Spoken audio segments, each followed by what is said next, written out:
નમસ્કાર, જય હિન્દ, વંદે માતરમ વિદ્યાર્થી મિત્રો. આપણે જોઈ રહ્યા છીએ ભારતીય બંધારણ. ભારતીય બંધારણમાં આપણે સૌથી પહેલા જે ટોપિક શરૂઆત કરી હતી, ઇન્ટ્રોડક્શન બાદ રાષ્ટ્રપતિનું ચૂંટણી, રાષ્ટ્રપતિનો મહાભિયોગ, અને આજે આપણે જોવાના છીએ રાષ્ટ્રપતિની શક્તિઓ. રાષ્ટ્રપતિની શક્તિઓ જોવા પહેલા આપણે અત્યાર સુધી કઈ કઈ ઇન્ફોર્મેશન જોઈ, તો લાસ્ટ લેક્ચરનું એક રિકેપ લઈ લઈએ. તો લાસ્ટ ટાઈમ જે દ્રૌપદી મુર્મુજીનું વોટિંગ સિસ્ટમ હતું, એની અંદર કોને કેટલા અને કેવી રીતે મત મળ્યા હતા એનો ઉલ્લેખ છે. એ બાદ આપણે જોયું હતું રાષ્ટ્રપતિનો કાર્યકાળ 5 વર્ષનો છે. એ પહેલા પણ પદ ખાલી થઈ શકે છે. ખાલી થવાની સ્થિતિમાં 6 મહિનાની અંદર રાષ્ટ્રપતિને શું કરવું પડશે? ઇલેક્શન કરવું પડશે. ત્યાં સુધી જે ઉપરાષ્ટ્રપતિ એ કાર્યકારી રાષ્ટ્રપતિ બનશે. ઉપરાષ્ટ્રપતિ ન હોય તો જે સુપ્રીમ કોર્ટના મુખ્ય ન્યાયાધીશ હશે એ બનશે. એ નહીં હોય તો વરિષ્ઠ ન્યાયાધીશ બનશે. બરાબર. પણ જગ્યા ખાલી રહેશે નહીં. કાર્યકાળ પૂરો થયો હોય, રાજીનામું આપ્યું હોય, મૃત્યુ થયું હોય, મહાભિયોગ લાવવામાં આવ્યું હોય કે અન્ય કોઈ કારણોસરથી પદ ખાલી થઈ ગયું, તો એવી સ્થિતિમાં આપણે શું કરશું? ફરીથી ઇલેક્શન કરશું. પછી આની સાથે આપણે એક ટોપિક જે છે રિલેટેડ, એ હમણાં આપણે નેક્સ્ટ પાવરની અંદર જોશું. એ છે રાષ્ટ્રપતિના રિમૂવલમાં કોણ કોણ ભાગ લેશે. તો સિમ્પલ આપણે જે ચર્ચા કરી હતી ઇમ્પીચમેન્ટની, મહાભિયોગની, તો ઇમ્પીચમેન્ટમાં આપણે વાત કરી હતી ગૃહના સભાસદોની. બરાબર. તો જે માત્ર સંસદના સભ્યો હશે એ જ ભાગ લઈ શકશે. આટલું યાદ રાખવાનું છે. સિમ્પલ ટ્રીક આટલી છે રાષ્ટ્રપતિના રિમૂવલ પ્રોસેસમાં. પછી આપણે ટાઈપ ઓફ મેજોરિટી જોઈ. સિમ્પલ મેજોરિટી, એબ્સોલ્યુટ મેજોરિટી, જેની સૌથી વધારે જરૂર છે. બાદમાં આવશે special majority and effective majority. Special મેજોરિટીમાં આપણે પહેલા ચર્ચા કરી આર્ટિકલ 61 ની. હવે આપણે રાષ્ટ્રપતિ વાળા જે ટોપિક જે છે એની અંદર આપણે શરૂ કરવા જઈ રહ્યા છીએ રાષ્ટ્રપતિની શક્તિઓ. તો રાષ્ટ્રપતિની શક્તિઓની હું તમને વાત કરું. મુખ્યત્વે જે એક્ઝામ લક્ષી જે છે તેમાં સૌથી પહેલી આવશે કારોબારી, એક્ઝિક્યુટિવ. પછી આવશે લેજિસ્લેચર, ધારાકીય. પછી આવશે ન્યાયિક. પછી આવશે નાણાકીય, મતલબ આર્થિક. પછી આવશે સૈન્ય. પછી આવશે રાજધારી. અને લાસ્ટલી આવશે ઇમરજન્સી, આપાતકાલીન. આ બધી શક્તિઓ. એની અંદર રાષ્ટ્રપતિનો વીટો પાવર અને રાષ્ટ્રપતિને સમાધાન આપવાની શક્તિ. તો રાષ્ટ્રપતિની શક્તિઓમાં આપણે યાદ શું રાખવાનું છે? તમારે રાષ્ટ્રપતિની શક્તિમાં 2 વસ્તુ યાદ રાખવાની છે. કઈ શક્તિ છે અને એની અંદર શેનો ઉલ્લેખ છે. એક્ઝામમાં તમને સિમ્પલી પૂછે કે ભાઈ રાષ્ટ્રપતિ જે છે એ સંસદની અંદર પછી લોકસભા કે રાજ્યસભા, જે અધ્યક્ષ અને અહીંયા ઉપાધ્યક્ષ અધ્યક્ષ, ઉપાધ્યક્ષ કે સભાપતિ કે ઉપસભાપતિનું ચયન કરે, એ રાષ્ટ્રપતિનો કયો પાવર છે? અથવા તમને ઉપર પૂછે કે નીચેનામાંથી રાષ્ટ્રપતિના કારોબારી પાવર કયા છે? નીચે 3-4 સ્ટેટમેન્ટ આપેલા હોય. એમાં તમારે આઈડેન્ટિફાય કરવાનું કે ભાઈ આ બધા પાવર કયા પાવર છે. બસ એટલું. તો આ રીતે ક્વેશ્ચન તમને પૂછાશે, એટલે એ પોઈન્ટ ઓફ વ્યૂ તમારે જોવાનું રહેશે. સૌથી પહેલી આપણે શરૂઆત કરી એ છે રાષ્ટ્રપતિના શક્તિઓ. એમાં જે છે એ છે કારોબારી પાવર. કારોબારી પાવરને આપણે ઇંગ્લિશમાં કહેશું એક્ઝિક્યુટિવ. ઓકે, એક્ઝિક્યુટિવ, કારોબારી પાવર, એક્ઝિક્યુટિવ પાવર. તો તમામ એક્ઝિક્યુટિવ કામ, તમામ સંસદના તમામ કામ રાષ્ટ્રપતિના નામે થશે. કારોબારી પાવર. રાષ્ટ્રપતિ જે છે એ સંસદને ચલાવવા માટેના નીતિ નિયમો બનાવશે. બરાબર, કે જેની ઉપર ચાલી શકાય. રાષ્ટ્રપતિ વડાપ્રધાનની નિયુક્તિ કરશે. યાદ રાખજો, આપણા કોન્સ્ટિટ્યુશનમાં જે પ્રાઇમ મિનિસ્ટર છે એને ચયન કરવાની કોઈ પરફેક્ટ પ્રોસિજર નથી. રાષ્ટ્રપતિ પોતાની વિવેક બુદ્ધિનો ઉપયોગ કરી કોઈ પણ વ્યક્તિને પ્રાઇમ મિનિસ્ટર બનાવી શકે છે. પણ શરત એક છે કે પ્રાઇમ મિનિસ્ટર બન્યા બાદ એને વિશ્વાસ મત હાંસલ કરવો પડશે. અને વિશ્વાસ મત હાંસલ થઈ જશે એટલે પ્રાઇમ મિનિસ્ટરના કહેવા અનુસાર જે પ્રેસિડેન્ટ હશે, બરાબર, એ કેન્દ્રીય મંત્રીઓની નિયુક્તિ કરશે. આ બધું જેટલું રાષ્ટ્રપતિ જેટલું પણ આ કામ કરશે ને, એ બધું prime minister and council of મિનિસ્ટરના એડવાઇસ પ્રમાણે જ કામ કરશે. ન કરે તો એને કોન્સ્ટિટ્યુશનનું વાયોલેશન ગણવામાં આવે, બંધારણનું અતિક્રમણ. અને બંધારણનું અતિક્રમણ હોય તો શું થાય? મહાભિયોગ, ઇમ્પીચમેન્ટ, પદ ઉપરથી દૂર કરી દેવામાં આવે. પછી કોમ્પ્ટ્રોલર, ઓડિટોરિયલ જનરલ, બરાબર, નિરીક્ષક અને મહાલેખા નું નિયુક્તિ કરે. હવે યાદ રાખજો, કારોબારી જે શક્તિઓ છે ને એને આધારિત, બરાબર, એને આધારિત જ્યારે આપણે લેજિસ્લેચર પાવર જોશું તો જે કારોબારીમાં જેની નિયુક્તિ કરશે એની પાસે કામ લેશે. એવું સિમ્પલી કામ છે. એક આ લિસ્ટ આખી તૈયાર રાખજો.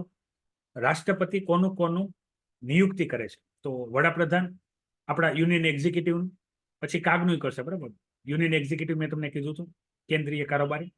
કાગ જે છે કેન્દ્રીય કારોબારી નથી, એનો નિયુક્તિ કરશે. પછી સુપ્રીમ કોર્ટ એન્ડ હાઈકોર્ટના જજીસની નિયુક્તિ કરશે.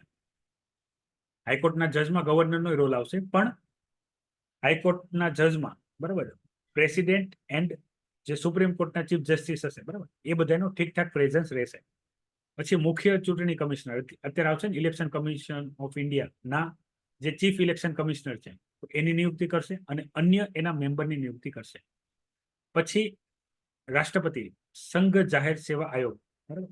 આ શું છે સંઘ જાહેર સેવા આયોગ? ખ્યાલ છે? સંઘ જાહેર સેવા આયોગ શું છે ખ્યાલ છે? જેના અધ્યક્ષ અને અન્ય સભ્યોની નિયુક્તિ કરે. આ શું છે ખ્યાલ છે? સંઘ જાહેર સેવા આયોગ.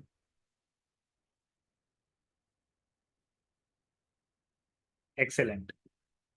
Union Public Service Commission, Union Public Service Commission UPSC ના ચેરમેનની નિયુક્તિ કરે અને અન્ય મેમ્બરની. કોણ કરે? પ્રેસિડેન્ટ કરે. આ પ્રેસિડેન્ટનો કયો પાવર છે? પ્રેસિડેન્ટનો એક્ઝિક્યુટિવ પાવર છે, કારોબારી પાવર છે. પછી રાજ્યના રાજ્યપાલ, લેફ્ટનન્ટ ગવર્નર અને એડમિનિસ્ટ્રેટરની નિયુક્તિ કરે. તો આપણે ટોપિકની વાત જ્યારે કરીએ છીએ તો ટોપિકની અંદર યાદ રાખજો, જે અત્યારે આપણે સંઘ જોઈએ છે, યુનિયન, પછી આપણે સ્ટેટ જોશું. તો સ્ટેટની બાદ જે આવશે એ આવશે લોકલ બોડીમાં આવશે પંચાયત અને મ્યુનિસિપાલિટી. અને પછી જે આપણે જોવાનું હોય કેન્દ્ર શાસિત પ્રદેશ. તો લેફ્ટનન્ટ ગવર્નર અને એડમિનિસ્ટ્રેટર આ યુનિયન ટેરિટરીની અંદર હોય, જેની નિયુક્તિ પણ કોણ કરે? પ્રેસિડેન્ટ કરે છે. કોણ કરે છે? પ્રેસિડેન્ટ કરે છે.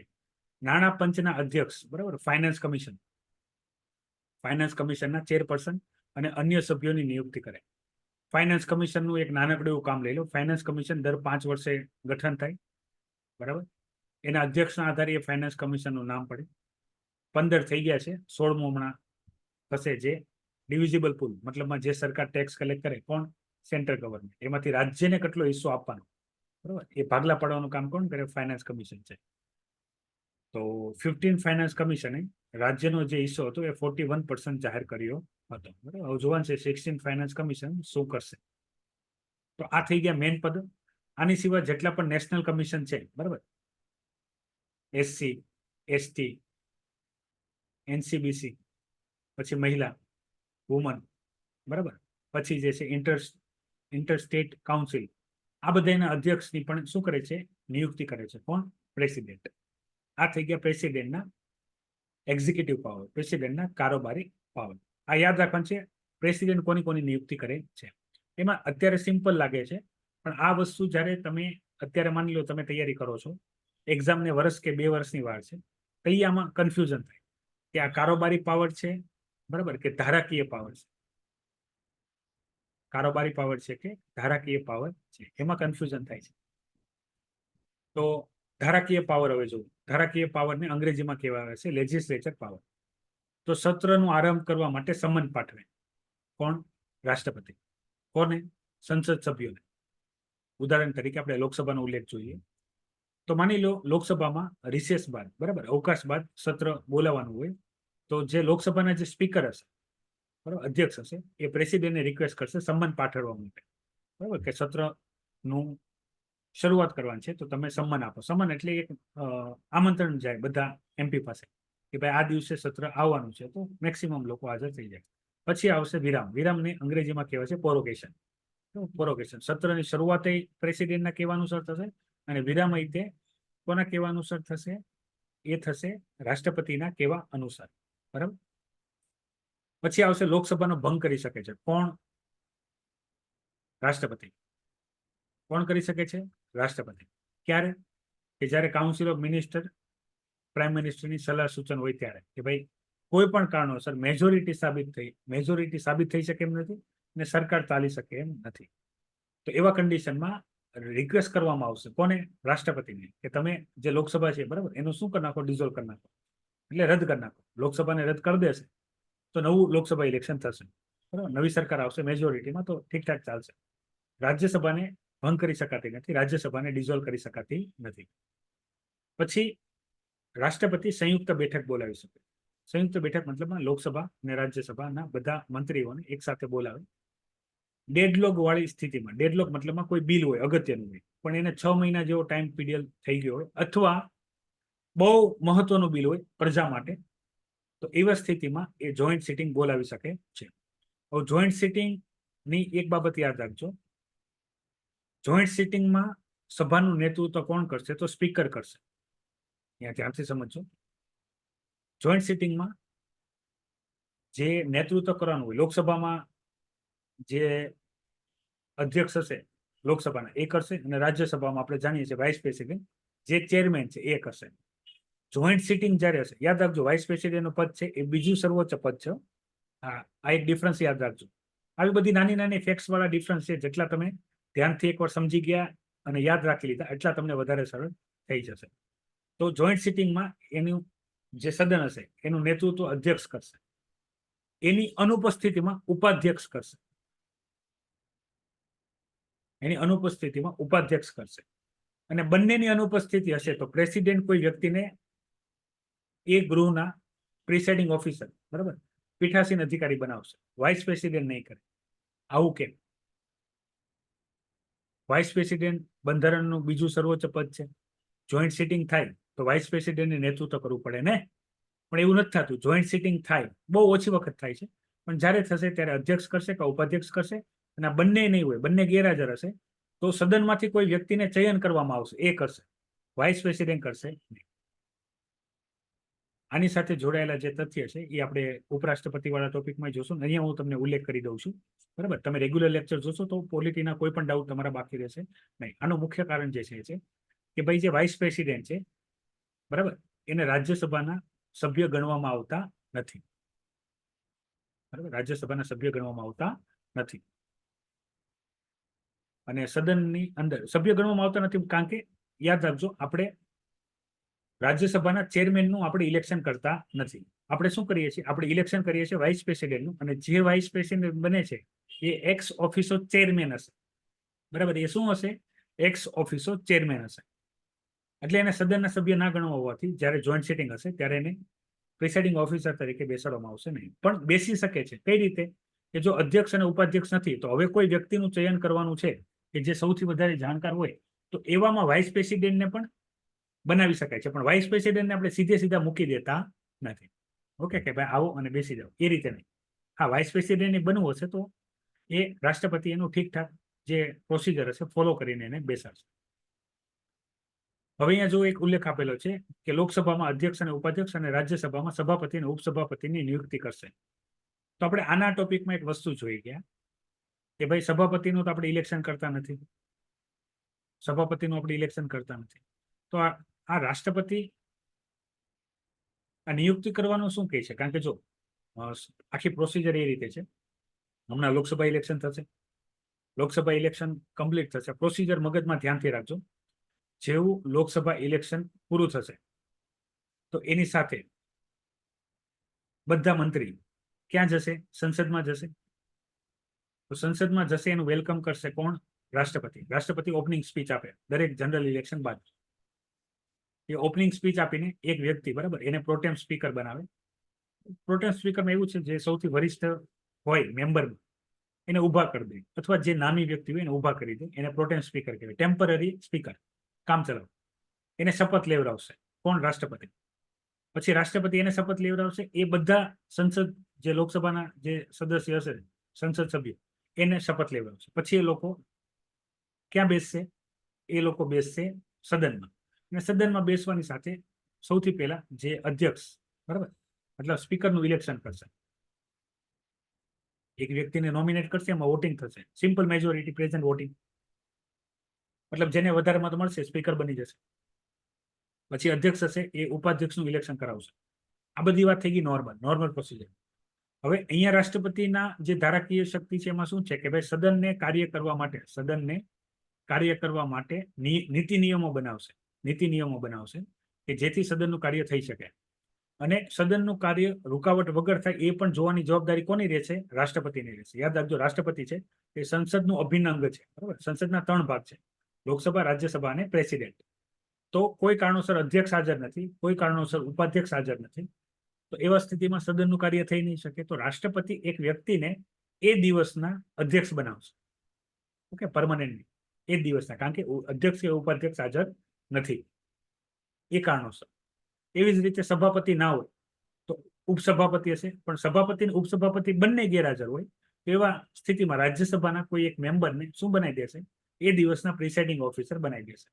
તમે અહીંયા આપણે ફોટા લેવાના રહી ગયા છે, બરાબર, નવી સંસદ ભવન, બરાબર, જેમાં લોકસભામાં અને રાજ્યસભામાં જે વચ્ચે બેઠેલા હોય, બરાબર, એ હોય સ્પીકર અને ચેરમેન.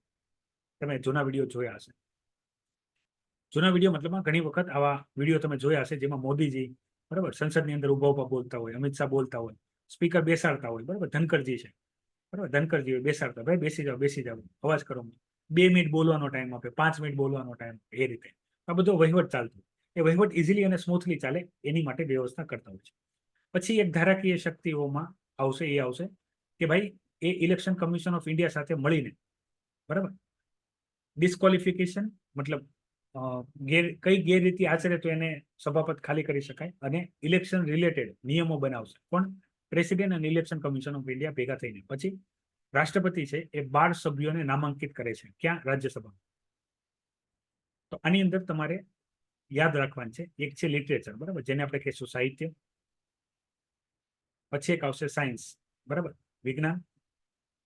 પછી આવશે એસએસ, બરાબર, આને કહેવાય છે સમાજ સેવા, સોશિયલ સર્વિસ, સમાજ સેવા, જે તમે કરવા માટે અત્યારે યુપીએસસી કે જીપીએસસી ની એક્ઝામની તૈયારી કરી રહ્યા છો.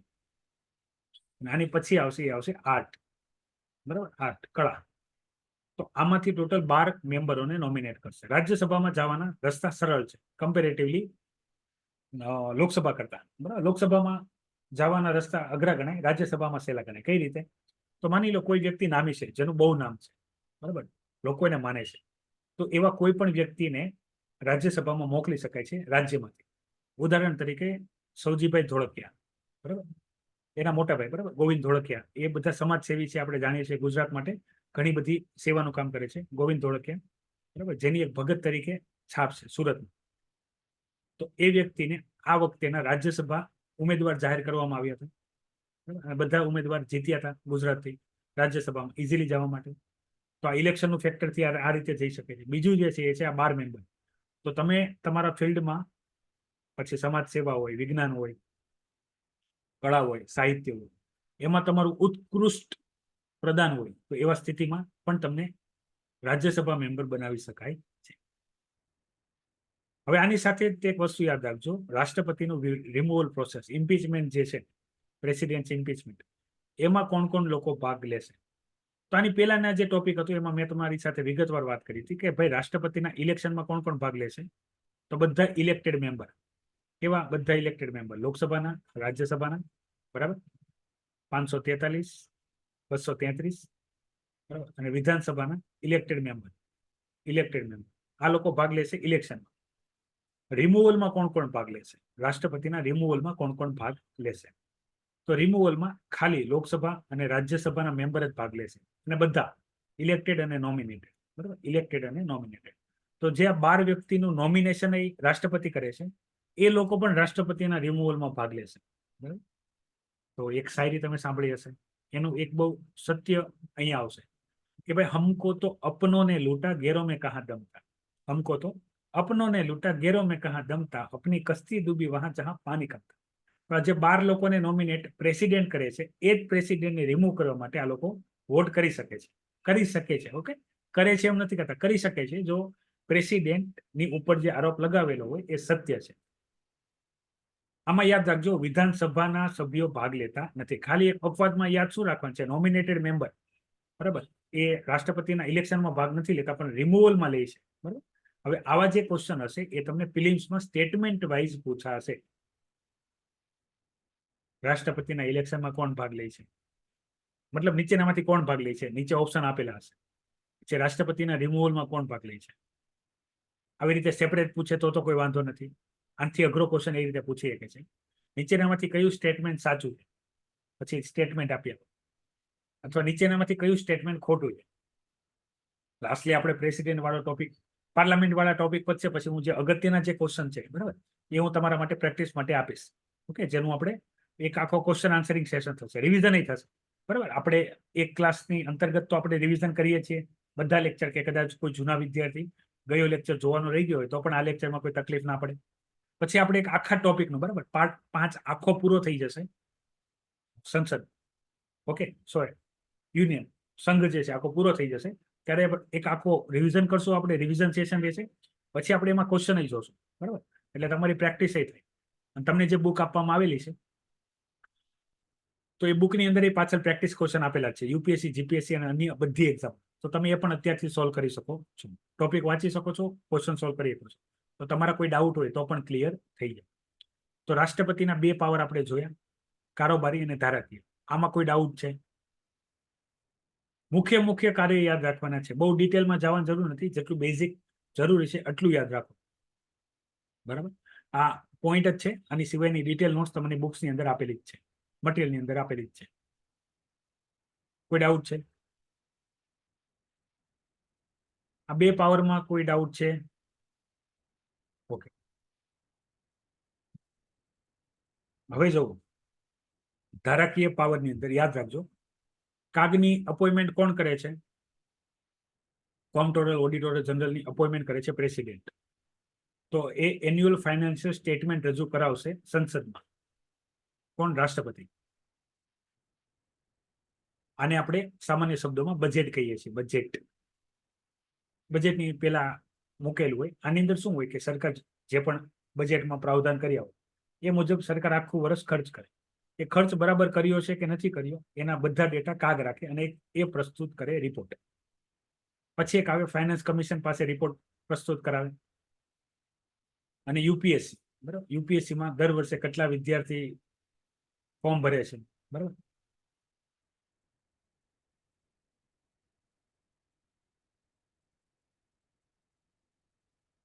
તો જો આ લેક્ચર જે બધા છે એ લેક્ચર તમને એપ્લિકેશનમાં મળશે. એપ્લિકેશનમાં પોલિટી વિડીયો લેક્ચર, એપ્લિકેશનમાં વિડીયો લેક્ચર, એની અંદર પોલિટી સબ્જેક્ટ, પોલિટીમાં પાર્ટ 5 ચાલે. ઓકે, તો પાર્ટ 5 ની અંદર લેક્ચર આપેલા છે પહેલેથી લઈને અત્યાર સુધી એપ્લિકેશન. અને યુટ્યુબમાં પણ અવેલેબલ છે. ઓકે, બંને જગ્યાએ તમે જોઈ શકો છો. ક્લિયર? જૂના લેક્ચર છે એ આપણી એપ્લિકેશન ડાઉનલોડ ન કરી હોય તો એપ્લિકેશન ડાઉનલોડ કરી લેજો. એની અંદર યુપીએસસી જીપીએસસી બેચ જોઈન કરી લેજો. એની અંદર વિડીયો લેક્ચરનું ફોલ્ડર છે. વિડીયો લેક્ચર તમે લાઈવ લેક્ચરની નીચે જોશો તો વિડીયો લેક્ચરનું ફોલ્ડર છે. એ ફોલ્ડરમાં પોલિટી સબ્જેક્ટ છે લાસ્ટ બરાબર. પોલિટી સબ્જેક્ટની અંદર પાર્ટ 5 છે. એ પાર્ટ 5 ની અંદર તમને લેક્ચર મળશે. એપ્લિકેશન ડાઉનલોડ ન કરીએ તો કરી લેજો. એપ્લિકેશનની લિંક વિડીયોના ડિસ્ક્રિપ્શનમાં પણ છે. બધા લેક્ચર ત્યાં જ મળશે અને યુટ્યુબ પર પણ મળશે. ક્લિયર?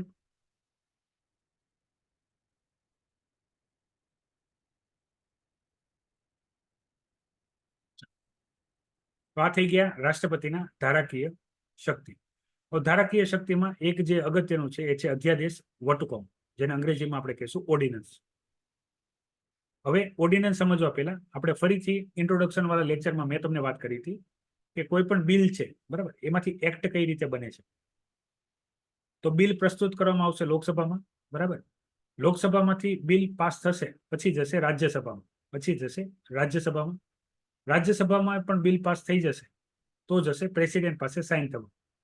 અને જો પેલા બિલ રાજ્યસભામાં લાવવામાં આવ્યું છે તો એ રાજ્યસભામાંથી પાસ થઈને જશે લોકસભામાં. બંને સદનોમાંથી પાસ થઈ જશે પછી જશે પ્રેસિડેન્ટ પાસે. પ્રેસિડેન્ટ એમાં કરશે સાઇન બરાબર, જેને કહેવાય પ્રેસિડેન્ટે પોતાના અસેન્ટ આપ્યા, પોતાની ઈચ્છા આપી, મતલબ સ્વીકૃતિ આપી. તો એ બિલમાંથી એક્ટ બની જશે. બીજું આનું મેં તમને સિમ્પલ ઉદાહરણ એ રીતે આપ્યું હતું કે જ્યાં સુધી કોઈ પણ બિલ સંસદની અંદર છે ત્યાં સુધી બિલ છે. જેવું સંસદની બહાર નીકળશે એટલે શું થઈ જશે? એક્ટ થઈ જશે. અને સંસદમાં શું આવશે? તો પ્રેસિડેન્ટ, લોકસભા અને રાજ્યસભા કોઈ પણ સદનમાં બિલ લાવી શકાય છે. બંને સદનમાંથી બિલ પાસ થઈ જશે પછી પ્રેસિડેન્ટ પાસે જાય, પ્રેસિડેન્ટ સાઇન કરે એટલે શું થઈ જશે? પ્રેસિડેન્ટ સાઇન કરશે એટલે પ્રેસિડેન્ટના સાઇન કરવા સાથે બિલ હશે એક્ટ બની જશે બરાબર. બિલ નંબર અલગ હોય અને એક્ટ નંબર અલગ હોય. બધા બિલને સ્વીકૃતિ મળતી હોતી નથી. ઘણા બિલ લોકસભામાંથી રાજ્યસભામાં જાય છે તો રાજ્યસભામાં અટકી જશે. ઘણા બિલ રાજ્યસભામાંથી લોકસભામાં જશે તો લોકસભામાં અટકી જશે. અને માની લો બંને જગ્યાથી પાસ થઈ ગયા તો પ્રેસિડેન્ટ અટકાઈ દેશે બરાબર. એમાં હમણાં આપણે પ્રેસિડેન્ટના વિટો પાવર જોશું. આમાં આપણે અત્યારે ચર્ચા એવી જોઈએ છે કે રાષ્ટ્રપતિ સાઇન કરી દે છે એટલે બિલમાંથી એક્ટ બની જાય છે. હવે રાષ્ટ્રપતિના વટહુકમ, બરાબર, ઓર્ડિનન્સ બહાર પાડવાની શક્તિ. તો ઓર્ડિનન્સ બહાર ક્યારે પાડી શકાય છે? તો ધ્યાનથી સમજો, ઓર્ડિનન્સ બહાર પાડવાની શરત શું છે? તો જ્યારે સંસદના બંને ગૃહ અથવા એક ગૃહ અવકાશમાં હોય, અવકાશ મતલબમાં રિસેસમાં હોય, વર્ષમાં 3 મહિના આપણે એવા રાખ્યા છે જ્યારે સંસદ રજાઓ, તો એવા સમય અવકાશ હોય અથવા અન્ય કોઈ આપાતકાલ હોય. આપાતકાલ મતલબમાં આપણે કોરોના લોકડાઉન જેવું હતું કે જ્યારે બંને સદન નતા મળતા, અને નોર્મલ કન્ડિશનમાં લોકસભાનું સદન નહીં હોય, કારણ કે રાજ્યસભા તો હંમેશા હશે, કારણ કે પરમનન્ટ હાઉસ, બરાબર.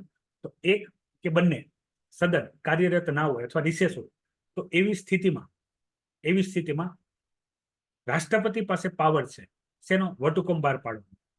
તો એના માટે શું કરવામાં આવે કે જો બંને સદન અવકાશમાં હોય, આપણે અત્યારે એવું લઈએ છીએ કે લોકસભા અને રાજ્યસભા બંને અવકાશમાં છે, તો પ્રેસિડેન્ટ પાસે જશે કોણ? પ્રાઇમ મિનિસ્ટર ને કાઉન્સિલ ઓફ મિનિસ્ટર અથવા કેબિનેટ મિનિસ્ટર, અને રાષ્ટ્રપતિને રિક્વેસ્ટ કરશે કે ભાઈ બહુ જરૂરી છે, બરાબર, આનો તમે અધ્યાદેશ બહાર પાડો, ઓર્ડિનન્સ બહાર પાડો.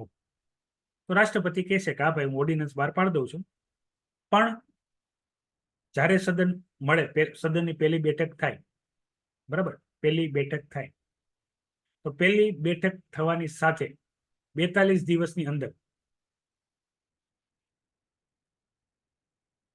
જેને આપણે કહેશું 6 અઠવાડિયા, 6 વીક્સ ની અંદર તમારે પાસ કરવાનું રહેશે, નહીં તો આ રદ થઈ જશે, બરાબર. એટલે ઓર્ડિનન્સ બહાર પાડશે તો ઓર્ડિનન્સની સમય અવધિ હશે 6 મહિના, 6 મહિના માટે કાર્યરત રહેશે. પણ આ 6 મહિના એટલે જ્યારથી લાગુ કર્યું છે ત્યારથી. જો એની પહેલા બંને ગૃહ અથવા એક ગૃહ આવી જશે તો બંને ગૃહમાંથી પાસ કરાવવો પડશે. પાસ નહીં કરે તો 6 અઠવાડિયા 42 દિવસ એટલે 1.5 મહિનો, 7.5 મહિનામાં, બરાબર, 7.5 મહિનામાં અધ્યાદેશ આપોઆપ રદ થઈ જશે. આનું ઉદાહરણ યાદ રાખજો, જે ફાર્મ એક્ટ, બરાબર, કૃષિ બિલ જે હતું, ફાર્મ એક્ટ જે હતું, બરાબર, એ લોકડાઉનમાં વટહુકમ ઓર્ડિનન્સથી લાવવામાં આવ્યું હતું. હાલાકી પછી પાછું ખેંચી લીધું હતું. ઓર્ડિનન્સ રાષ્ટ્રપતિ ગમે ત્યારે પાછું ખેંચી શકે છે, રાષ્ટ્રપતિની શક્તિ. રાષ્ટ્રપતિ ના પણ ખેંચે, બરાબર, તો પણ જો એ લોકસભા કે રાજ્યસભામાંથી પાસ નહીં થાય તો પણ એ આપોઆપ રદ થઈ જશે, કારણ કે ઓર્ડિનન્સથી બહાર પાડેલ છે, નોર્મલ પ્રોસિજરથી બહાર પાડેલું નથી. આને આપણે કહેવાય બાયપાસ રસ્તો. બાયપાસ રસ્તો શેનો? એક્ટ બનાવવાનો બહુ ફાસ્ટ બને, કારણ કે આપણે આ જોશું, નોર્મલ બિલમાં તો બહુ વાર લાગે. સૌથી ઓછી વાર નાણાકીય બિલમાં લાગે, નાણાં બિલમાં લાગે. એનાથી ઓછી વાર લાગે નાણાકીય બિલ. બાકીના બિલમાં કેટલી વાર લાગે એનું કઈ નક્કી નથી. આખી સરકાર બદલી દે બાકીના બિલમાં, એટલી બધી વાર લાગે. એનું કારણ છે વીટો પાવર. એ પણ આપણે હમણાં જોશું, બરાબર. ઓર્ડિનન્સમાં પેલા કોઈ ડાઉટ હોય તો બોલો. ઓર્ડિનન્સને કહેવાય છે અધ્યાદેશ. નોર્મલ પ્રોસિજર આ છે, એ મેં તમને જણાવી હતી. એની ગેરહાજરીમાં, મતલબ કોઈ અગત્યનું બિલ હોય, પ્રજા કલ્યાણ માટે લાવવું પડે એવું જરૂરી હોય, અને સત્ર અવકાશમાં હોય, બંને કે એક, તેવા સ્થિતિમાં રાષ્ટ્રપતિ ઓર્ડિનન્સ, અધ્યાદેશ, વટહુકમ બહાર પાડી શકે છે. એની સમય અવધિ 6 મહિના છે. પણ 6 મહિના પહેલા જો સદન બંને સત્ર કામ કરતા હોય, લોકસભા અને રાજ્યસભા બંને કાર્યરત હોય, તો બંનેમાંથી પાસ કરવાની રહેશે. પાસ કરશે તો બન્યું રહેશે, નહીં કરે તો એ 42 દિવસ બાદ, 6 અઠવાડિયા બાદ આપોઆપ રદ થઈ જશે. બંને ગૃહમાંથી, યાદ રાખજો, એક ગૃહમાંથી નહીં, બંને ગૃહમાંથી. માની લો અને રાજ્યસભામાંથી પાસ થયેલું છે તો લોકસભામાંથી કરવું જોશે. બંને ગૃહમાંથી પાસ થઈ જશે તો જ વેલિડ ગણાશે. અને જો એ પાસ ના કરાવી શક્યા તો એ રદ થઈ જશે. એવી સ્થિતિમાં જેટલો સમય એ કાર્યરત રહ્યું અને એની અંદર જે પણ કાર્ય થશે એ કાર્ય વેલિડ ગણાશે.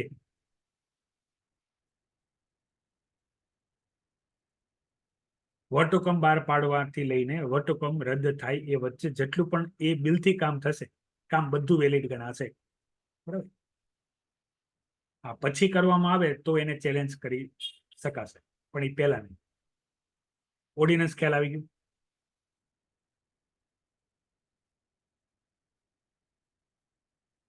આર્ટિકલ યાદ રાખશો, 123, 1, 2, 3. વટહુકમ બહાર પાડવાની, પ્રેસિડેન્ટની વટહુકમ બહાર પાડવાની શક્તિ કેમાં છે. અને આવું જ આપણે સેમ ગવર્નરમાં જોશું. ગવર્નરમાં બેની પોઝિશન અલગ કરી નાખવાની, 2, 1, 3. ગવર્નન્સની ઓર્ડિનન્સ બહાર પાડવાની શક્તિ. આપણે રાષ્ટ્રપતિ સમજી લેશું, એટલે ઉપરાષ્ટ્રપતિ ઈઝી થઈ જશે, અને એનાથી વધારે ઈઝી થઈ જશે ગવર્નર. અમુક અમુક બાબત આપણે સાથે સાથે જોયા કરશું. ક્લિયર? કે કોઈ ડાઉટ છે વર્તુકમમાં? ઓડિયન્સ પૂછાય છે, મોસ્ટ એમપી છે. આ ઇન્ફોર્મેશન પૂછાય છે. આગળ વધીએ. ચાલો, હવે આપણે જે નેક્સ્ટ ટોપિક તરફ આગળ વધવાનું છે એ આપણે સમજવાનું છે વીટો પાવર. વીટો પાવર સમજવા પહેલા આપણે સમજવા જોશે બિલના પ્રકારો. તો બિલમાં મેં તમને કીધું હતું, એક હતું સામાન્ય વિધેયક, જેને આપણે ઓર્ડિનરી બિલ કહેશું. વિધેયક, ખરડો કે બિલ. બરાબર, વિધેયક, ખરડો કે બિલ, ત્રણેય શબ્દો ઉપયોગ થાય. ખરડો, વિધેયક, બરાબર, સિનોનિમ છે. મોસ્ટ ઓફલી આપણે બિલ જ બોલશું. સામાન્ય વિધેયક, પછી બે આવશે નાણાં વિધેયક અને નાણાકીય વિધેયક. બધા નાણાં વિધેયક એ ફાઇનાન્સ, બધા નાણાં વિધેયક એ નાણાકીય વિધેયક છે, પણ બધા નાણાકીય વિધેયક નાણાં વિધેયક નથી. હવે કયું નાણાકીય છે, મતલબ અંગ્રેજી શબ્દમાં ડિફરન્સ સમજો, ગુજરાતીમાં તો સેમ જ લાગે છે. એક છે મની બિલ, એક છે મની બિલ, અને એક છે ફાઇનાન્શિયલ બિલ. બરાબર, અંગ્રેજીમાં નામ અલગ અલગ છે અને ગુજરાતીમાં સેમ જ લાગે છે. તો દરેક મની બિલ એ ફાઇનાન્સ બિલ છે, પણ દરેક ફાઇનાન્સ બિલ મની બિલ હોતા નથી. વેન ડાયાગ્રામ દોરીએ તો આ છે મની બિલ, તો આ છે ફાઇનાન્સ બિલ. બરાબર, હવે ફાઇનાન્સ બિલ છે કે મની બિલ છે એ નક્કી કોણ કરશે? તો લોકસભાના સ્પીકર કરશે. આ વાત યાદ રાખજો. લોકસભા રાજ્યસભાના ડિફરન્સમાં આપણે આ વસ્તુની ચર્ચા કરશું. કયું બિલ મની બિલ છે, કયું બિલ ફાઇનાન્સ બિલ છે, નક્કી કોણ કરે છે? તો બધું નક્કી કરે છે લોકસભાના સ્પીકર. અને આની પછીનું જે આવશે એ આવશે બંધારણીય સુધારા વિધેયક, constitution amendment bill. Constitution amendment bill આમ 4 ટાઈપ થશે. બરાબર, અને આ બેને જો આપણે એક ગણીએ તો 3 ટાઈપના જ બિલ આવશે. એમાં સૌથી વધારે જે બિલ હશે એ હશે સામાન્ય વિધેયક. મતલબ નાણાં વિધેયક અને નાણાકીય વિધેયકમાં ટેક્સમાં વધારો, ઘટાડો, કર લાગુ, નાબૂદ કરવો, વધારવો, ફેરફાર કરવો, બરાબર, એડિટ, કોપી પેસ્ટ, કંઈ પણ કરવું, એ બધું નાણાંથી લેણ દેણ, પૈસા માંગવા, લેવા, આવા તેવા, સંચિત નિધિ, બરાબર, સંચિત નિધિમાંથી નાણાં લેવા, આપવા, બરાબર. તો આ બધો વહીવટ જે હશે એ બધો જે પૈસા સાથે જોડાયેલો છે એ નાણાંમાં આવશે. અને બંધારણમાં કંઈ સુધારો કરવાનો છે તો કોન્સ્ટિટ્યુશન અમેન્ડમેન્ટમાં આવશે. એમાં સ્પેશિયલ મેજોરિટીની જરૂર પડશે. અને આની સિવાયના તમામ જે કામ થશે એ બધા સામાન્ય વિધેયકમાં આવશે. હવે આની સાથે મેજોરિટી પણ જોઈ લો. તો સામાન્ય વિધેયક સિમ્પલ મેજોરિટીથી પાસ થઈ જશે. કોઈમાં એબ્સોલ્યુટ મેજોરિટીની પણ જરૂર પડશે. આની અંદર એ સિમ્પલ મેજોરિટી, સિમ્પલ મેજોરિટી. આની અંદર સ્પેશિયલ મેજોરિટી, આર્ટિકલ 368, આર્ટિકલ 360. આ બધું મેજોરિટી આ બધા રિલેશન યાદ રાખજો. બિલ ક્યારે લાવવામાં આવશે ને ક્યારે કેમાં ઉપયોગ થશે. તો બિલના પ્રકાર જોયા.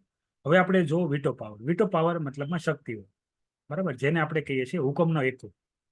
તમે જો ઘણા બધા પત્તાની ગેમ છે એમાં તમે હુકમ, મતલબ ઈ પત્તું ઘા કર્યું, ભલે સામેવાળાના બાદશાહ હોય કે એકો હોય, બરાબર, એ તમારા હુકમના એક નાનકડા એવા અઠ્ઠાથી કે સત્તાથી શું થશે? એ કપાઈ જશે.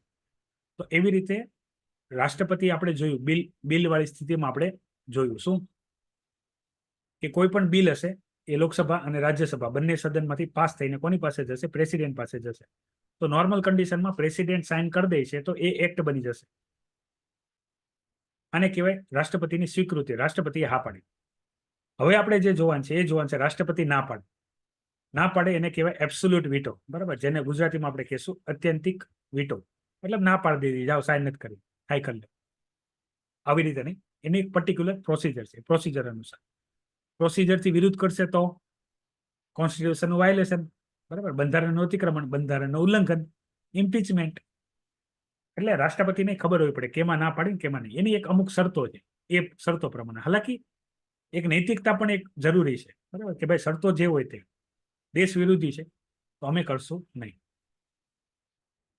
એક આવે ના, પછી એક આવે પુનઃ વિચારણા કરવા માટે મોકલી. આને આપણે કહેશું સસ્પેન્શન વીટો, બરાબર, જેને આપણે ગુજરાતીમાં કહેશું નિલંબન વીટો.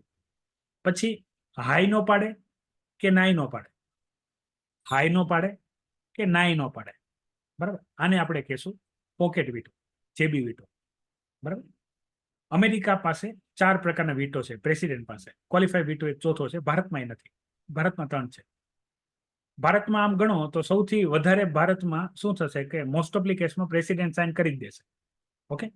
પછી અમુક સર્ટેન કન્ડિશન આવશે જેની અંદર પ્રેસિડેન્ટ ના પાડશે. તો કેમાં ના પાડે છે એ યાદ રાખવાનું છે, અને કેમાં ના પાડી હતી એ પણ યાદ રાખવાનું છે. પછી એક વખત વિચારણા કરવા માટે મોકલે, અને પછી હા કે ના કાંઈ નો કે. તો આપણે બધી જેટલી પણ વસ્તુ છે, બરાબર, એ બધાની ચર્ચા આપણે અહીંયા જોવાના છીએ. તો રાષ્ટ્રપતિના વીટો પાવર, રાષ્ટ્રપતિના વીટો પાવર. તો ભાઈ રાષ્ટ્રપતિ પાસે બિલ આવશે તો રાષ્ટ્રપતિ, બિલમાં 2 પ્રકારના બિલ આવે, એક આવે સરકારી અને એક આવે ખાનગી. બરાબર. તમે કહેશો આમાં પણ ખાનગી આવે, એવું નથી. જેની સરકાર હોય, મતલબ અત્યારે આપણે એનડીએ ની સરકાર ગણીએ છીએ, બીજેપી ગઠબંધનની સરકાર છે, તો એના મંત્રી જે બિલ પ્રસ્તુત કરશે, બરાબર, તો એ સરકારી ગણશો. કારણ કે આપણે અહીંયા ખાનગીનો પ્રાવધાન છે, સરકારીનો કોઈ પ્રાવધાન નથી કોન્સ્ટિટ્યુશન. કારણ કે આમાં એવું કીધું છે સરકાર સિવાયનો કોઈ મંત્રી બિલ પ્રસ્તુત કરશે જેના માટે એક જ દિવસ હોય, 1 કે 2 દિવસ હોય, એમાં 2.5 કલાક જેવો ટાઈમ, તો એમાં એ લોકો પોતાના એરિયાના લોકો માટે કંઈક અગત્યનું બિલ હોય તે પ્રસ્તુત કરે. બરાબર. એ બિલ અગત્યનું હોય એટલે બિલ લોકસભા અને રાજ્યસભા બંને જગ્યાથી પાસ થઈ જશે. પછી જશે પ્રેસિડેન્ટ પાસે. પ્રેસિડેન્ટ પાસે જશે ને એટલે આ જે સરકારના પ્રાઇમ મિનિસ્ટર અને કાઉન્સિલ ઓફ મિનિસ્ટર હશે, એ પ્રેસિડેન્ટને કહે છે ભાઈ બિલ રિજેક્ટ કરી દો. તો એની અંદર રાષ્ટ્રપતિ પોતાનો એબ્સોલ્યુટ વીટોનો ઉપયોગ કરશે. ખાનગી બિલ, જેને આપણે કહેશું પ્રાઇવેટ બિલ. પ્રાઇવેટ બિલ મતલબમાં જેની સરકાર છે એ મંત્રી સિવાયના અન્ય મંત્રી, મતલબ એ વિપક્ષના હોઈ શકે છે, અપક્ષના હોઈ શકે છે. હવે અહીંયા ધ્યાનથી સમજો, જે સૌથી મોટો સત્તાધારી પક્ષ હશે, બરાબર, જેની સરકાર હશે, એની સિવાય એની વિરુદ્ધ બહુ મોટો પક્ષ જેની સંખ્યાબળ સૌથી વધારે હશે, તો એને આપણે વિપક્ષ કહેશું. બરાબર. પક્ષ અને વિપક્ષ એ સત્તાધારી પાર્ટી હશે, કાં તો નેશનલ પાર્ટી હશે કાં તો સ્ટેટ પાર્ટી હશે. એની સિવાય પણ ઉમેદવાર હશે કે જે કોઈ પાર્ટીના નહીં, એને આપણે કહેશું અપક્ષ. માની લો કે ભાઈ મારે કાલે ઇલેક્શન લડવું છે લોકસભા, તો મને નો બીજેપી વાળાએ સીટ આપી, મને નો કોંગ્રેસ વાળાએ સીટ આપી, કે નો અન્ય કોઈએ સીટ આપી. તો હું શું કરું, હું પ્રજા કલ્યાણ માટે એકલો અપક્ષ કોઈ પણ પાર્ટી વગર ઉભો રહું અને હું જીતી જાઉં, હું સંસદમાં જાય. તો 3 પક્ષ હોય, એક તો સરકાર, પછી એક ઓપોઝિશન વાળા, બરાબર, અને એક આવડા પક્ષ. આમ 2 ભેગા જ હોય છે. પણ આ શબ્દો જરાક ધ્યાનથી સમજજો. બંધારણની અંદર બધી શબ્દોની રમત છે. જો કે આખી યુપીએસસી એક શબ્દોની જ રમત છે. તમારા શબ્દો સારા તો મેન્સ એક્ઝામ પાસ થઈ જશે. બરાબર. બહુ જ્ઞાન હશે પણ લખતા નહીં આવડતું, પ્રેઝન્ટેશન સારું નહીં, તો નહીં થતું. સિમ્પલ. શબ્દોનો ખેલ છે. શા માટે એક લીડર બોલે તો આપણે સાંભળીએ, શા માટે આપણા ઘરમાં કોઈ ભાષણ આપતું હોય આપણે ન સાંભળીએ, એનું કારણ આવું એ ટાઈપ. તો એમને ના પાડી દેશે, એબ્સોલ્યુટ વીટો આવશે. પછી ઘણા એવા બિલ છે, આપણે બિલના ટાઈપ જોઈએ ને, તો નાણાકીય બિલ, ઘણા બધા બંધારણીય સુધારા બિલ, આવા બધામાં રાષ્ટ્રપતિની પૂર્વ મંજૂરી લેવી જરૂરી છે. તો એવા બિલમાં રાષ્ટ્રપતિ વીટો પાવરનો ઉપયોગ કરી શકતા નથી. પણ આ નહેરુજી છે અને આ જે છે, બરાબર, એ છે રાજેન્દ્ર પ્રસાદ, આપણા પહેલા પ્રેસિડેન્ટ. તો એને પેપ્સુ બિલ જ્યારે લાવ્યા હતા, એમાં હકીકતે આની અંદર વીટો પાવર ઉપયોગ ન કરીએ કે પણ એને કર્યો હતો, બરાબર. પણ એ કોન્સ્ટિટ્યુશનનું વાયોલેશન નથી. એનું કારણ હતું ત્યારે એનો આપાતકાલીન સમય ચાલતો હતો, બરાબર. અને જ્યારે આ બિલ રાષ્ટ્રપતિ પાસે સાઇન થવા આવ્યું હતું ત્યારે એ જે પ્રેસિડેન્ટ રૂલ હતું, બરાબર, જેને આપણે સ્ટેટ ઇમરજન્સી કહેશું, લાસ્ટ આપણે જોશું આપાતકાલીનની અંદર. તો એ સ્ટેટ ઇમરજન્સીની અંદર એ પૂરી થઈ ગઈ હતી. તો એવા સમયમાં એને ના પાડી કે ભાઈ હું પેપ્સુ બિલમાં સાઇન કરીશ નહીં. આ વાત છે 1954ની. એબ્સોલ્યુટ વીટો મતલબ ઉપયોગ કરીએ કે, યાદ રાખો, રાષ્ટ્રપતિ નક્કી કરી શકે છે, અગત્યનું હોય, જરૂરી હોય તો સાઇન કરવાની ના પાડી શકે છે. હા, પણ સંવિધાનિક રીતે, કારણ કે પછી એને પાછું તૈયાર રહેવાય. આમાં શું છે કે ભાઈ આ તો one of the greatest prime minister of India છે અને રહેશે, અને એ બધાનું માન સન્માન રાખતા હતા, બરાબર. પ્રેસિડેન્ટે જે કર્યું હતું બરાબર છે, પણ બીજા કોઈ હોય કે જે પોતાને જ બધું માને કે હું કહું એમ જ થવું પડે, તો એ તરત ઇમ્પીચમેન્ટ પ્રોસેસ લઈ આવે. હાલાકી એ પાસ ન થાય, યાદ રાખજો. ઇમ્પીચમેન્ટ પ્રોસેસના ડરથી રાષ્ટ્રપતિ બિલમાં સાઇન ન કરે એ વાત ખોટી. કેમ? કારણ કે માત્ર ને માત્ર બિલમાં સાઇન નથી કરી એના માટે ઇમ્પીચમેન્ટ લાવી શકાય નહીં. કારણ કે થોડીક વિવેક બુદ્ધિ રાષ્ટ્રપતિએ પણ વાપરવી પડે ને, કે ભાઈ પ્રજા કલ્યાણમાં છે કે નહીં, એટલું તો એને પણ ખબર પડતી હોય. કારણ કે રાજનીતિને પીને ઉપર ગયા હોય રાષ્ટ્રપતિ પદ સુધી.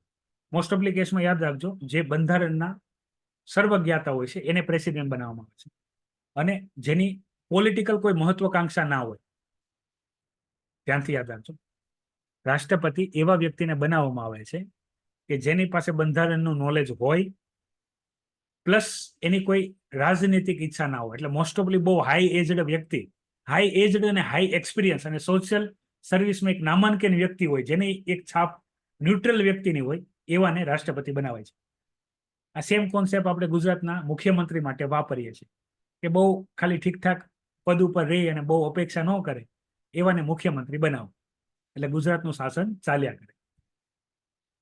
આગળ વધીએ તો આ છે વીટો પાવર કોનો? રાષ્ટ્રપતિનો. બરાબર. અંગ્રેજીમાં એબ્સોલ્યુટ વીટો મતલબમાં ના પાડ દે, કાયદેસર જાઓ સાઇન નહીં કરું. એ ખાનગી બિલમાં કરે અને બંધારણીય કોન્સ્ટિટ્યુશન અમેન્ડમેન્ટમાં કરી નથી શકતા, પણ આ એક પેપ્સુ એક અપવાદ છે, બરાબર, જેમાં કરેલો હતો. કોને? રાજેન્દ્ર પ્રસાદે 1954માં. ત્યારે જવાહરલાલ નહેરુ પ્રાઇમ મિનિસ્ટર. પછી નિલંબન વીટો. નિલંબન વીટાને આપણે અંગ્રેજીમાં કહેશું સસ્પેન્શન વીટો. મતલબ એક વખત પુનઃ વિચારણા કરવા માટે મોકલે. ફરીથી રિપીટ જો કે ભાઈ લોકસભા અને રાજ્યસભા બંનેમાંથી બિલ પાસ થઈ ગયું છે અને પ્રેસિડેન્ટ પાસે ગયું. પ્રેસિડેન્ટને એવું લાગે છે કે આ બરાબર નથી અથવા આમાં કંઈક ફેરફાર કરવા જરૂરી છે, તો એ સલાહ સૂચન કરે. કોને? સંસદને, મતલબ પ્રાઇમ મિનિસ્ટર, કાઉન્સિલ ઓફ મિનિસ્ટરને, કે ભાઈ એક વખત જરાક જોઈ લો, કઈ ફેરફાર કરવા હોય તો. હવે આને પાછું મોકલે, એક વખત પાછું મોકલે. બરાબર. આપણે આના માટે બંધારણીય સુધારો 44 આપણે કરેલો છે, બરાબર, 1978માં, જેને આપણે મિની કોન્સ્ટિટ્યુશનમાં ગણીએ છીએ. 42nd અને 44, બરાબર, મિની કોન્સ્ટિટ્યુશનના પાર્ટ છે. મતલબ અડધું બંધારણ આપણે સુધાર્યું હતું. એ આપણા કોન્સ્ટિટ્યુશન અમેન્ડમેન્ટમાં આપણે જોશું, ફંડામેન્ટલ રાઇટ્સમાં આવશે. તો એની અંદર એક વખત રાષ્ટ્રપતિ મતલબમાં સાઇન નથી કરતા, બરાબર, નથી કરવા માંગતા, પણ એક વખત વિચારણા કરવા માટે મોકલે છે. હવે માની લો એને જે પણ સુધારા સજેસ્ટ કર્યા, બદલાવા માટે જે સુધારા સજેસ્ટ કર્યા, કોને? સંસદને. તો એવા સ્થિતિમાં જે લોકસભા કે રાજ્યસભા એમાં બદલાવ કરે, મતલબ ચેન્જ કરે, કોઈ પણ ચેન્જ ન કરે, મતલબ જેમ હોય એમનું એમ ચેન્જ કરે પણ ના પણ કરે, પછી ફરીથી એવું ને એવું પાછું મોકલે તો રાષ્ટ્રપતિએ સાઇન કરવી પડશે. તો 2006માં ઓફિસ ઓફ પ્રોફિટ બિલ હતું, બરાબર, જે રાષ્ટ્રપતિ એક વખત વિચારણા કરવા માટે મોકલ્યું હતું. પછી બિલ આવ્યું હતું તો ભાઈ સાહેબે સાઇન કરી દીધી હતી. તમારી ઈચ્છા. One of the greatest prime minister and one of the greatest leader of India, APJ Abdul Kalam. Abul Pakir Jainulabdeen Kalam.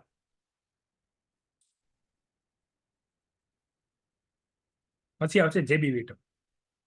હવે આપણે અત્યાર સુધી સ્થિતિ શું જોઈ કે ભાઈ રાષ્ટ્રપતિ પાસે બિલ આવ્યું, રાષ્ટ્રપતિએ સાઇન કરી દીધી તો એક્ટ બની ગયું, ના પાડી દીધી તો રદ થઈ ગયું. રદ થઈ ગયું મતલબ ટેમ્પરરી, પછી ફરીથી લાવી શકાય. પછી એક વખત વિચારણા કરવા માટે મોકલું, બરાબર, સસ્પેન્શન વીટો. આ બધી થઈ ગઈ કન્ડિશન કે રાષ્ટ્રપતિ કાંક રિએક્ટ કરે છે. રાષ્ટ્રપતિ શું કરે છે? રિએક્ટ કરે છે. પણ રાષ્ટ્રપતિ આવું કાંઈ ન કરે, નો હા પાડે, મતલબ હા પાડે એટલે સાઇન ન કરે, સાઇન કરી દે, ના પાડે તો પાછું આવે, એકવાર વિચારણા કરવા માટે મોકલે તો આ. પણ જો સસ્પેન્શન વીટોની લિમિટેશન એક યાદ રાખજો, એક વખત વિચારણા કરવા માટે મોકલે, પછી એની પાસે જશે તો એને સાઇન કરવું પડશે. સાઇન ન કરે તો બીજો રસ્તો શું છે? તો જેબી વીટો, જેને પોકેટ વીટો આપણે કહીએ છીએ. મતલબ આ પણ ન પાડે, ના પણ ન પાડે, પડ્યું રહેવા દે. તો એવું જે છે એ છે post office bill. Rajiv Gandhi સરકારમાં આ છે જ્ઞાની જેલસિંહ, બરાબર, જ્ઞાની જેલસિંહ શીખ પ્રેસિડેન્ટ છે. તો એને શું કર્યું? Post bill. પોસ્ટ બિલની અંદર પ્રાવધાન શું હતું? બરાબર, કે ભાઈ પોસ્ટ બિલની અંદર પોસ્ટમેન જે પણ પોસ્ટ લઈને જાય છે એ ખોલીને જોઈ શકે કે અંદર શું છે. તો જ્ઞાની જેલસિંહ જે બંધારણના એક સમજદાર વ્યક્તિ હતા, એવું વિચારતા હતા કે આ જે રાઇટ ટુ પ્રાઇવેસી છે, બરાબર, રાઇટ ટુ પ્રાઇવેસી ડાયરેક્ટ નથી, રાઇટ ટુ પ્રાઇવેસી આપણા કોન્સ્ટિટ્યુશનમાં ડાયરેક્ટલી લખેલ નથી, પણ આર્ટિકલ 21ના અર્થઘટનમાં રાઇટ ટુ પ્રાઇવેસી લેવામાં આવે છે કે ભાઈ તમને તમારી પર્સનલ ફ્રીડમ છે, તમે જેવો. તો તમે કોઈની, એ સમય એવો સમય હતો ત્યારે વોટ્સઅપ નહોતું, બરાબર, ફેસબુક એ નહોતું, તો લોકો બહુ અગત્યની બાબત જે છે એ ચિઠ્ઠીમાં લખીને પોસ્ટ કરતા હતા, બરાબર. તમારા મમ્મી પપ્પા, દાદા દાદી, એને પૂછજો, ટપાલની રાહ જોતા, બરાબર. દીકરો આવ્યો, એ પિતાને ખબર ક્યારે પડે? પોસ્ટ મળે ત્યારે. એ પોસ્ટ મહિને મળે, 2 મહિને મળે, અને વધારે ટાઈમ લાગે, અથવા કોઈ સ્નેહી સંબંધી એને સમાચાર આપે, ગામ ગયા હોય ને કે તારે તો દીકરો આવ્યો, દીકરી આવી, તો જ્ઞાની જેલસિંગે એ પોસ્ટ ઓફિસ બિલને હાથમાં જ ન લીધું. મતલબ 6 મહિના મુદત હોય, 6 મહિના પડી રહે એટલે ડેડલોકમાં જતું રહે, મતલબ રદ. બરાબર, પછી તમારે ફરીથી પાસ કરવું પડે, લોકસભામાં તે રાજ્યસભામાં. હાલાકી પ્રેસિડેન્ટ પાસે બિલ લોકસભા અને રાજ્યસભા બંનેમાંથી પાસ થશે ત્યારે જશે. ઓકે, ખાસ યાદ રાખજો, રાષ્ટ્રપતિ પાસે બિલ લોકસભા અને રાજ્યસભામાં પાસ થશે ત્યારે જશે. 6 મહિના સુધી પડ્યું રહેશે કોની પાસે? પ્રેસિડેન્ટ પાસે. બરાબર, આવી રીતે આખો પ્રેસિડેન્ટનો ટેન્યુર પૂરો થઈ શકે, એ હાથમાં જ ન લે. મતલબ પ્રાઇમ મિનિસ્ટર ને કાઉન્સિલ ઓફ મિનિસ્ટર રિક્વેસ્ટ કર્યા કરે, પણ પ્રેસિડેન્ટ કાંઈ જવાબ આપે નહીં, કોઈ જવાબ જ ન આપે. તો ત્યારે તો આ છે રાષ્ટ્રપતિના 3 વીટો પાવર. અમેરિકા રાષ્ટ્રપતિ પાસે 4 વીટો પાવર છે, આપણે 3 થી જ ખુશ છીએ. તો આ થઈ ગયા રાષ્ટ્રપતિના વીટો પાવર.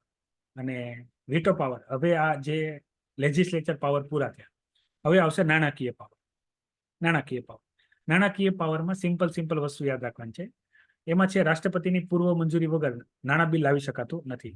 એવી રીતે બંધારણીય સુધારા વાળું છે. મતલબ અમુક બિલ એવા છે જેમાં રાષ્ટ્રપતિની પૂર્વ મંજૂરી લેવી જરૂરી છે. તો રાજ્યમાં નામમાં ફેરફાર, પછી સીમાંકનમાં ફેરફાર, બરાબર. પછી એક રાષ્ટ્રપતિના એક એક્ઝિક્યુટિવ પાવરની અંદર આવશે કે રાષ્ટ્રપતિ શેડ્યુલ એરિયા જાહેર કરીએ, કે આપણે જે અત્યારે લદ્દાખ વાળું જે ચાલે છે ને, પણ એમાં કાઉન્સિલ ઓફ મિનિસ્ટરની એડ એન્ડ એડવાઇઝ હોવી પડે, તો નકર નહીં. તો એની પૂર્વ મંજૂરી વગર બિલ લાવી શકાતું નથી. બજેટ રજૂ કરાવરાવે છે, બરાબર, કોના પાસે? કરંટ સરકાર પાસે. એક અહેવાલ રજૂ કરાવરાવે છે. આપણે એમાં જોશું બજેટ વાળામાં, બજેટમાં 3 બિલ રજૂ કરવાના, બરાબર. બજેટમાં 3 બિલ રજૂ કરવાનો, એ પ્રેસિડેન્ટ કરાવરાવે સરકાર પાસે. પછી આપાતકાલીન, મતલબ ઇમરજન્સીમાં કોઈ તાત્કાલિક આફત આવી, બરાબર, વાવાઝોડું, સુનામી, ભૂકંપ, તો એમાં સરકારે પહેલેથી બજેટમાં જે ખર્ચ હોય, બરાબર, મોસ્ટ ઓફલી કેસમાં પ્લાન ખર્ચ સરકારે બજેટની અંદર લખેલું હોય. તો આવી કોઈ આકસ્મિક ઘટના થાય, દુર્ઘટના થાય, નેશનલ ક્લાઇમેટી થાય, બરાબર, તો એવા સ્થિતિમાં રાષ્ટ્રપતિ પાસે પાવર છે કે આકસ્મિક નિધિ, બરાબર, જેને અંગ્રેજીમાં આપણે કહીશું કન્ટેન્જન્સી ફંડ. કન્ટેન્જન્સી ફંડ, બરાબર. આની અંદર કેટલા હોય? 500 કરોડ રૂપિયા હોય. કેટલા હોય? 500 કરોડ રૂપિયા. એ યુઝ કરવાનો એમાંથી પૈસા આપવાનો અધિકાર પ્રેસિડેન્ટને છે. કોને? સરકારને. કે ભાઈ અત્યારે ઇમરજન્સી છે, તો તમે પૈસા વાપરો, પછી તમે આપી દેજો. હવે મેન સવાલ કે કન્ટેન્જન્સી ફંડમાં 500 કરોડ આવે ક્યાંથી? બરાબર, કન્ટેન્જન્સી ફંડમાં 500 કરોડ ક્યાંથી આવે? તો એ આવે સંચિત નિધિમાંથી. એ આવે સંચિત નિધિમાંથી, બરાબર. કન્ટેન્જન્સી ફંડમાંથી આવશે સંચિત નિધિમાંથી. સંચિત નિધિમાં પૈસા ક્યાંથી આવે? તો આપણે સરકાર જેટલો પણ ડાયરેક્ટ, ઇનડાયરેક્ટ, આ જેટલો પણ ટેક્સ ઉઘરાવે, બરાબર, આ જેટલા પણ ટેક્સ ઉઘરાવે એ બધા સંચિત નિધિમાં હોય. એમાંથી પૈસા આવ્યા હોય કન્ટેન્જન્સી ફંડમાં. કન્ટેન્જન્સી ફંડ, અને એ ઇમરજન્સીમાં આપણે યુઝ કરી શકીએ. કોણ? સરકાર. કોણ યુઝ કરે? સરકાર. હવે અહીંયા ધ્યાનથી સમજજો, આમાં 500 કરોડ એ ક્યારે યુઝ કરવો એવું નહીં. જેટલી જરૂર હોય એટલી રિક્વેસ્ટ કરવામાં આવશે. કોને? પ્રેસિડેન્ટ. જેટલી જરૂર હશે એટલી રિક્વેસ્ટ કરવામાં આવશે પ્રેસિડેન્ટ, કે ભાઈ અમારે આવું આપાતકાલીન સ્થિતિ છે, એમાં આટલા રાહત કાર્ડ, ફૂડ પેકેજ, બરાબર, અથવા આ બેનિફિટ એ આપણે પહોંચાડવાના છે, તો તમે પૈસા આપો. એમાં 100 કરોડ એ લઈ શકે, 200 કરોડ એ લઈ શકે. આને આપણે કહેશું ઉછીના પૈસા લેશે. કોની પાસેથી? પ્રેસિડેન્ટ પાસે. પછી સરકાર બિલ લાવશે. સંચિત નિધિમાંથી પૈસા કાઢવા માટે બિલ લાવવું પડે, બરાબર. સંચિત નિધિમાંથી પૈસા કાઢવા માટે બિલ લાવવું, પણ આ બિલ લાવવામાં ટાઈમ લાગે. આપાતકાલમાં મદદ કરવી જરૂરી છે, બરાબર. લેટ કરવા, વિલંબ કરવામાં મજા નથી. અને કાર્ય કરવા માટે પૈસાની જરૂર પડશે, ફૂડ પેકેટથી લઈને તમામ વસ્તુ આપવામાં. તો ઇમરજન્સી વાળી કન્ડિશનમાં રાષ્ટ્રપતિ સરકારને પૈસા આપી પડે, પછી સરકાર ટાઈમસર પાછા પૈસા ભરી દે. જેવું આ કામ પતે એટલે કામ ચાલુ હોય ત્યાં જ તે પાછું બિલ લઈને આવી જાય, કે ભાઈ જે પૈસા ઉછીના લીધા હોય એટલા પૈસા પાછા અહીંયા ઈ પૈસા તે, અને બાકીના બીજા જોતા હોય તો બધા પૈસા કારે બિલ રજૂ કરી દેશે, બરાબર. વોટ ઓન એકાઉન્ટ ટાઈપ, કે ભાઈ ટોટલ મતલબમાં 600 કરોડ રૂપિયા જોઈ છે, એમાંથી જે ઉછીના લીધા હોય કન્ટેન્જન્સી ફંડમાં એમાં નાખી દેશે, બાકીના બધા વાપરશે. અને આ શક્તિ આની ફાઇનાન્સ કમિશન, બરાબર. પછી રિપોર્ટ બજેટ વાળું છે, બધી વસ્તુ આવશે નાણાકીય. હવે તમારે આમાં યાદ શું રાખવાનું છે, બરાબર? લાંબો સમય તમે બધું આ ભૂલી જશો કયો પાવર છે. તો કામ ઉપર આધાર રાખજો. પૈસા વાળું કામકાજ હશે તો નાણાકીય, ન્યાય વાળું કામ હશે તો ન્યાયિક, એક્ઝિક્યુટિવ, કોઈનું અપોઇન્ટમેન્ટ કરવાનું છે, કોઈને દૂર કરવાનું છે, કોઈને બેસાડવાનું છે, તો એક્ઝિક્યુટિવ, બરાબર, કારોબારી. અને સંસદને લઈને કંઈ કામ છે તો ધારાકીય. ખ્યાલ આવી ગયો? કામના આધારે પાવર યાદ રાખજો. એટલે આપણે કામનું મેન લિસ્ટ જોઈ છે, કયું કયું કામ ક્યાં ક્યાં કરે છે, બરાબર, કયું કયું કામ ક્યાં ક્યાં કરે છે એ રીતે યાદ રાખજો. અને જેટલું સમજીને યાદ રાખશો અને એક વખત રિવિઝન કરી લેશો તો ભૂલાશે નહીં, બરાબર, તો ઇઝી લાગશે. ક્લિયર છે? નાણાકીય પાવર 3 ટાઈપના ફંડ હોય. 3 ટાઈપના ફંડ હોય: સંચિત નિધિ, આકસ્મિક નિધિ અને પબ્લિક એકાઉન્ટ, જાહેર વહીવટ ખાતું. એમાં આ જે ઇમરજન્સીમાં યુઝ થાય, કન્ટેન્જન્સી ફંડના પૈસા ઇમરજન્સીમાં યુઝ થાય. બાકી બધો લેણ દેણ સંચિત નિધિમાંથી નથી થતો. રાષ્ટ્રપતિની ન્યાયિક શક્તિ, તો રાષ્ટ્રપતિ ન્યાય આપવાનું પણ કામ કરે, બરાબર. હવે તમે જુઓ, આપણે રાષ્ટ્રપતિ વાળા ઉલ્લેખમાં મેં તમારી સાથે વાત કરી હતી કે ભાઈ રાષ્ટ્રપતિનો જે પાવર છે, બરાબર, એ આર્ટિકલ 52 થી લઈને 72 છે. તો એમાં 63 થી લઈને 71 સુધી, 71 પાછું કોમન છે, રાષ્ટ્રપતિ ઉપરાષ્ટ્રપતિ બંને. તો 63 થી લઈને આપણે 71 સુધી આપણે જોશું ઉપરાષ્ટ્રપતિનું. ઓકે, ઉપરાષ્ટ્રપતિમાં આપણે આ પણ જોશું.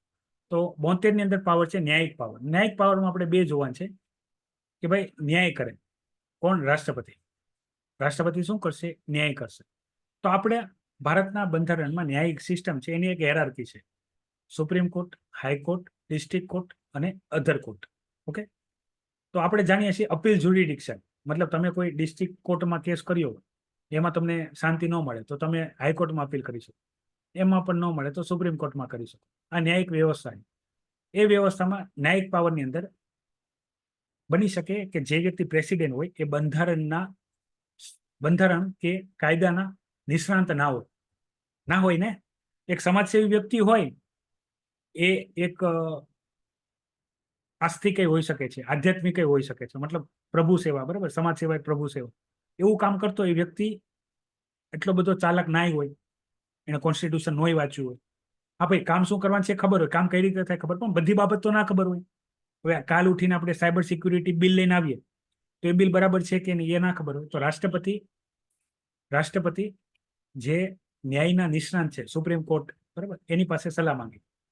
143, આર્ટિકલ 143, રાષ્ટ્રપતિ સર્વોચ્ચ અદાલત પાસે ન્યાયિક માર્ગદર્શન માગે. કયા અનુચ્છેદ અનુસાર? તો આર્ટિકલ 143.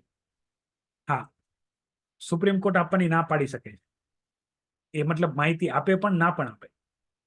બીજું, જો આપે તો એ માનવા માટે રાષ્ટ્રપતિ બંધાયેલા નથી. મોસ્ટ ઓફલી કેસમાં તો અત્યારે એવું થયું છે, ઘણી વખત જ્યારે રાષ્ટ્રપતિએ કંઈ પણ સલાહ માંગી છે તો સુપ્રીમ કોર્ટે કીધું ભાઈ તમે તમારું જોઈ લો, બરાબર. હા, દરેક વખતે સુપ્રીમ કોર્ટ પાસે જવાની જરૂર નથી હોતી. આપણી પાસે એક બહુ મહાન વ્યક્તિ છે, એ છે એટર્ની જનરલ. એ પણ આપણા લિસ્ટમાં આવશે. એ પણ એક સુપ્રીમ કોર્ટના જે વરિષ્ઠ ન્યાયાધીશ હોય, બરાબર, એટલી સક્ષમ એનું નોલેજ હોય, તો એની પાસે એની સાથે વાતચીત કરી શકે છે.